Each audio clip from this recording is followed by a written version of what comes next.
Eu não sou aquele tipo de médico que briga com o paciente porque ele abriu e leu o laudo do exame antes de mim, não. Aliás, o exame é teu. É no teu corpo que foi feito o exame. Foi de lá que saíram todas as imagens que você vai trazer para eu ler o laudo e ver essas imagens também, naturalmente. Agora, o que não vale é você ler os laudos e não entender nada e de repente nem voltar na consulta. E eu vou te explicar agora por quê.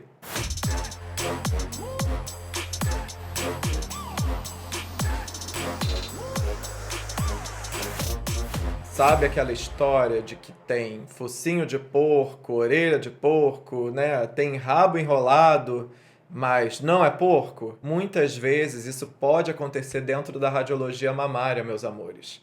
E aí essa confusão ela vai acontecer exatamente porque a mesma imagem ela vai ter uma descrição, uma expressão e um formato num tipo de imagem e num outro método, num outro tipo de imagem, uma descrição, uma forma e uma carinha completamente diferente da primeira, embora muitas vezes se trate da mesma coisa. E o principal exemplo para eu te explicar do que eu estou falando é o cisto mamário. Já parou para pensar, por exemplo, que uma mamografia é como se fosse um retrato da mama? A mulher vai lá no mamógrafo, ela vai posicionar a mama ou deitada, ou médio lateral oblíquo, vou chamar de em pé e deitado, né? Então, em pé, mais ou menos lateralizado e deitada, e ela vai fazer essas duas imagens na mamografia.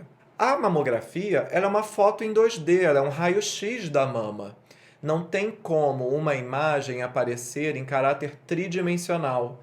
Não tem como uma imagem aparecer descrevendo o seu conteúdo eventualmente dentro de um nódulo. Então, todas as vezes que um cisto se expressar na mamografia, e um cisto nada mais é do que uma bolha d'água, ele vai aparecer como aquela bolinha lá, que vai ser descrito na mamografia como um nódulo. Só que nódulo traz a impressão para a paciente de que é um caroço ou é uma imagem sólida ou que muitas vezes é algo suspeito. E aí, nesse momento, só a ultrassonografia vai poder distinguir qual é a natureza dessa imagem vista na mamografia. Ao olhar a mama com ultrassom dessa mesma imagem, um ultrassom diagnóstico, um ultrassom dedicado a esclarecer a mamografia, essa imagem ela vai aparecer com características completamente diferentes, se fosse um nódulo sólido ou se fosse um cisto. O cisto, como ele tem um conteúdo líquido, no ultrassom ele vai se expressar de uma forma bem escura, chamada pelos radiologistas de anecoico. Então vai ser aquela bolinha preta, completamente escurecida. Já o nódulo sólido, por ter conteúdo sólido dentro dessa imagem, ele vai se expressar com características hipoecogênicas, que nada mais são do que escalas de cinza. Então, um nódulo mais acinzentado, um nódulo com uma variação de imagens em cinza, que não vai ser tão escura e límpida preta como do cisto simples.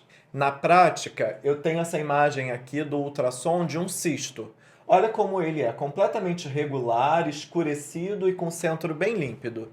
Fica muito tranquilo de entender, nos pequenos detalhes, como essas imagens vão se diferenciar na hora do rastreio do câncer de mama. Um cisto é uma imagem completamente benigna, funcional, muitas vezes relacionadas ao próprio ciclo menstrual da mulher ou às variações hormonais, seja pelo uso de pílulas anticoncepcionais, pelo uso de terapias hormonais ou pelo próprio ciclar mesmo, a depender da época do mês que ela faz o exame.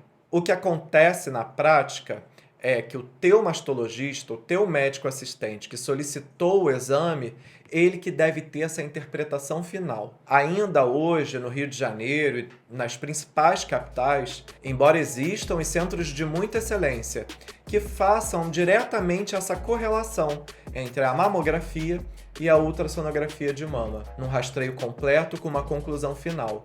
Quando isso não acontece, não tem problema nenhum, mas você tem que levar os teus exames para o teu médico, para ele analisar e te tranquilizar e liberar você para um novo rastreio no ano seguinte. Ficou esclarecida essa dúvida e a gente se vê no próximo vídeo.